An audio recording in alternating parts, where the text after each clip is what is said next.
Very good evening. ఇక్కడికి వచ్చిన guests అందరికీ, అలాగే లైవ్లో చూసే తెలుగు సినిమా ప్రేక్షకులకు అందరికీ, వ్యూవర్స్ అందరికీ, అక్కినేని అభిమానులందరికీ నమస్కారం. Firstly I'd like to start by thanking Sandeep Reddy Vanga. Sandeep garu, thank you so much for coming. You are the man of the moment, the man of every moment. And what I feel is that ee Majjikalamlo I have not seen anyone as honest and as original as you. Idi mee cinemale gaadu, I watch a lot of your interviews. And mee interviews chusetappudu ento oka honesty, ento oka transparency kanipistudi. Chaala mandi adi edo viral cheyadaniki, hype create cheyadaniki antaru, but that is pure honesty. Thank you so much for being here, Sandeep Garu. Thank you. And Tandel cinema vishayam koste, firstly Arvind garu ki thank you cheppali. Cinema అయిపోయేసరికి last 2-3 మంత్స్లో నాకు ఒక కొత్త భయం start అయింది. అంటే నేను next cinema ఎలా సక్సెస్ఫుల్గా ఫినిష్ చేస్తానని. అరవింద్ గారు లేకుండా, వాసు లేకుండా, ఈ టీం అందరు లేకుండా, వాళ్ళంతా ఇన్వాల్వ్ అవుతారు ఒక సినిమాలో, అంత కాంట్రిబ్యూట్ చేస్తారు. ఒక యాక్టర్కి ఒక లిస్ట్ ఉంటుంది, ఎంతోమంది డైరెక్టర్లు ఉంటారు. సరే పలానా డైరెక్టర్లతో పనిచేస్తే మన కెరియర్కి డెఫినెట్లీ బెనిఫిట్ అవుతుందని. కానీ నా లిస్ట్లో ఎప్పుడు గీతా ఆర్ట్స్ అనే పేరు ఎప్పుడు టాప్లో ఉంటుంది. బికాస్ ఏ యాక్టర్ ఈ బ్యానర్లో పనిచేస్తే తప్పకుండా ఒక మంచి రిజల్ట్తో బయటకు వస్తారు. So thank you so much Aravind గారు. అండ్ వాసు, మన జర్నీ ఎప్పటి నుంచో స్టార్ట్ అయింది. అండ్ ఈ సినిమాలో కూడా ఏదో ఒక రోజు మనం ఈ సినిమా టాపిక్ గురించి మాట్లాడాము. ఒక ఐడియాలా చెప్పారు నాకు ఒక 10 నిమిషాలు. నేను అప్పుడే చెప్పాను మీకు, వాసు ఈ ఐడియా పూర్తిగా ఫామ్ అయిన తర్వాత ప్లీజ్ నా దగ్గర రండి, నాకు ఎంతో ఇంట్రెస్ట్ ఉంది ఈ టాపిక్ మీద. అండ్ మీరు వచ్చారు. So thank you so much. అదే కాకుండా నేను రియల్ లైఫ్ ఈ తండేల్ రాజు క్యారెక్టర్కి నాకు చాలా పెద్ద గ్యాప్ ఉంటుంది. ఆ ట్రాన్స్ఫర్మేషన్కి మీరు టైం ఇచ్చారు. చందు, నన్ను నమ్మావు, నేను చేస్తానని చెప్పాను, నువ్వు నన్ను నమ్మావు, ఆ టైం ఇచ్చారు, ఎంతో పేషెంట్గా నాతో ట్రావెల్ అయ్యారు.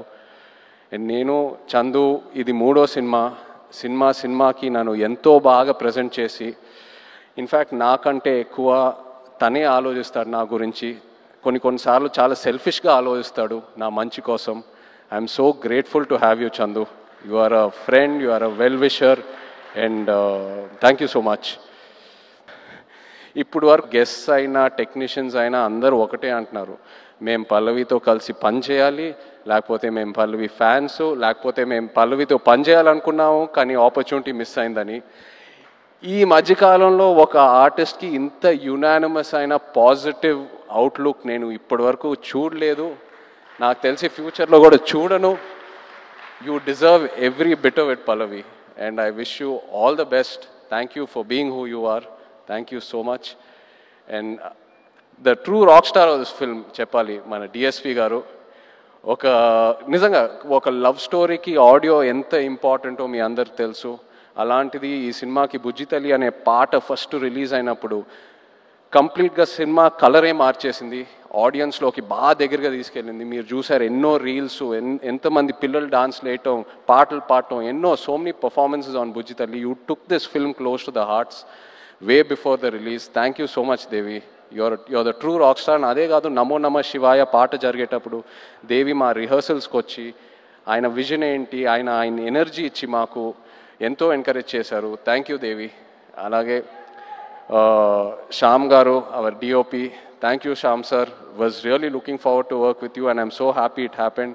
అండ్ నాగేంద్ర గారు, మన ఆర్ట్ డైరెక్టర్, థ్యాంక్ యూ అండి. నిజంగా మీ ఇద్దరు కాంబినేషన్ అమేజింగ్. నేను విరూపాక్ష సినిమా చూసినప్పుడు అప్పుడు చందుకు చెప్పాను, శ్యామ్ గారు నాగేంద్ర గారితో పనిచేస్తే బాగుంటుందని. అండ్ ఐఎమ్ సో హ్యాపీ ఈ సినిమా చేశాము. నెక్స్ట్ సినిమా మళ్ళీ ట్రావెల్ అవ్వబోతున్నాము. So thank you very much. అలాగే all the lyric writers, Srimani garu, Jonnavithula garu, మన యాక్షన్ డైరెక్టర్స్, కొరియోగ్రాఫర్స్ శేఖర్ మాస్టర్కి థ్యాంక్ యూ చెప్పాలి. The entire production team, Satya garu and every one else, thank you so much. మన PROs Vamsi, Sekhar, Anurag, and direction department చాలా support చేశారు నన్ను ఈ సినిమాలో. కిరణ్, యోగి అండ్ పట్నాయక్ స్లాంగ్ విషయంలో, ఒక శ్రీకాకుళం యాస ఉంటుంది ఈ సినిమాలో. అది that was a very very challenging portion. So ఈ విషయంలో చాలా సపోర్ట్ చేశారు. Thank you. అలాగే భాను గారు, రియాజ్ ఈ కథ తీసుకొచ్చినందుకు along with Karthik. So thank you all so much. But ఇప్పుడు ద హీరోస్ ఆఫ్ తండేల్ నేను స్టేజ్ మీద పిలుద్దాం అనుకుంటున్నాను. శ్రీకాకుళం నుంచి, మచ్చిలేశం నుంచి వచ్చిన మత్స్యకారులందరినీ కొంచెం వేదిక మీద రావాలని కోరుకుంటున్నాను. ఎందుకంటే వీళ్ళు లేకుండా ఈ తండేల్ సినిమా ఇవాళ ఉండేది కాదు. ఈ తండేల్ రాజు క్యారెక్టరే లేదు.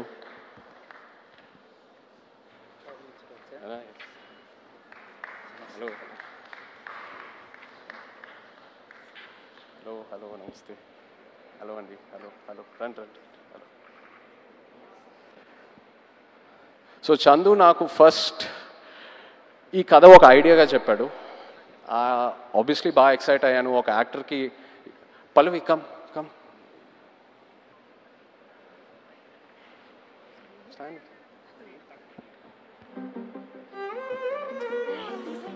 Just stand.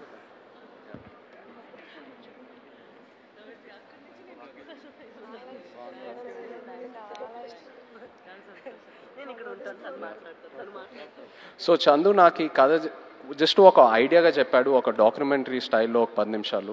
ఆబ్వియస్లీ కథకి ఎక్సైట్ అయ్యాను. చేద్దాం చందు ఖచ్చితంగా. సో ఆ తర్వాత నన్ను మత్స్యలేశంకి తీసుకెళ్ళాడు. అక్కడ వీళ్ళందరినీ కలిశాను. వీళ్ళు ఎలా ఉంటారు, వీళ్ళ లైఫ్ ఏంటి, వాళ్ళ ఎక్స్పీరియన్సెస్ ఏంటి, వాళ్ళు ఫేస్ చేసిన ఛాలెంజెస్ ఏంటి, అక్కడ మట్టి వాసన ఏంటి, వాళ్ళు తినే తిండి ఏంటి, అన్నీ తెలుసుకొని అప్పుడు నాకు ఈ తండేల్ రాజు కథకి ఒక క్లారిటీ దొరికింది, ఒక ఐడియా వచ్చింది. వీళ్ళేంటంటే ఒక 8-9 నెలలు సముద్రంలోకి వెళ్తారు. ఏదో 2 రోజులు అలా యాట్ అయిన తర్వాత వాళ్ళ బోట్ డెక్ ఫుల్ అయిన తర్వాత మళ్ళీ పోర్టుకు వచ్చి వాళ్ళు పట్టుకున్న ఫిష్ ఏదైతే ఉందో అది ఇచ్చి వాళ్ళ బోట్లకి ఏదైతే కావాలో అవి రీఛార్జ్ చేసుకొని వాళ్ళకి కావాల్సిన ఫుడ్, డీజిల్ అవన్నీ తీసుకొని మళ్ళీ బయలుదేరుతారు. కానీ ఒకసారి సముద్రంలో ఉన్నప్పుడు వాళ్ళకి ఒంట్లో బాగున్నా బాగాలేకపోయినా, ఎలా ఉన్నా, ఒంటరిగా ఉన్నా లేనా, అసలు ఎలాంటి సెల్ ఫోన్ కమ్యూనికేషన్ ఉండదు. ఇంట్లో వాళ్ళు ఎలా ఉన్నారు, వాళ్ళ ఫ్యామిలీస్ ఎలా ఉన్నారు, ఆ బోట్ మీద ఏదైనా ఎమర్జెన్సీ వచ్చినా కూడా సరే వాళ్ళు సముద్రంలోనే ఉండి ఆ యాట పూర్తయ్యాకే మళ్ళీ తిరిగి వస్తారు.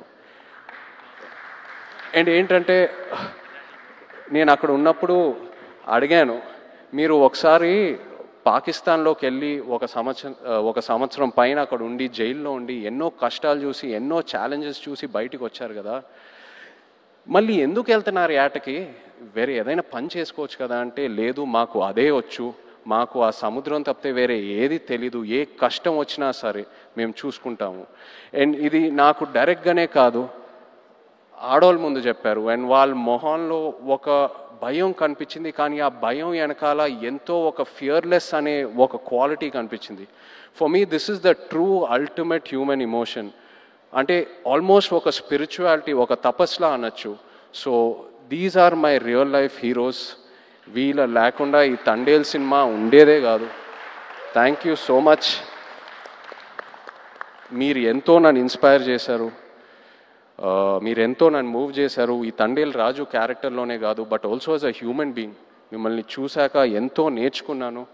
అండ్ ఎంతోమంది అంటూ ఉంటారు ఒక 1.5-2 years ఈ సినిమాలో ట్రావెల్ అవుతూనే ఉన్నానని. బట్ ఇంకో 10 సంవత్సరాలు కూడా వీళ్ళ నుంచి నేను నేర్చుకునే స్టోరీస్, వీళ్ళ నుంచి నేను ఏదైతే ఇన్స్పైర్ అయ్యానో చెప్పాలనుకుంటే చెప్తానే ఉంటాను ఇంకో 10 years కూడా.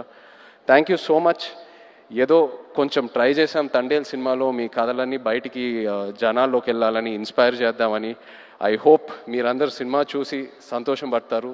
Thank you so much everyone. Feb 7th థియేటర్స్లో తుల్లగొట్టేద్దాం అంతే. Thank you.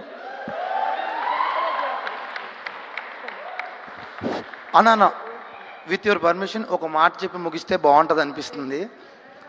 రాసి పెట్టుకోండి, అక్కినేని లెక్కలు మారబోతున్నాయి.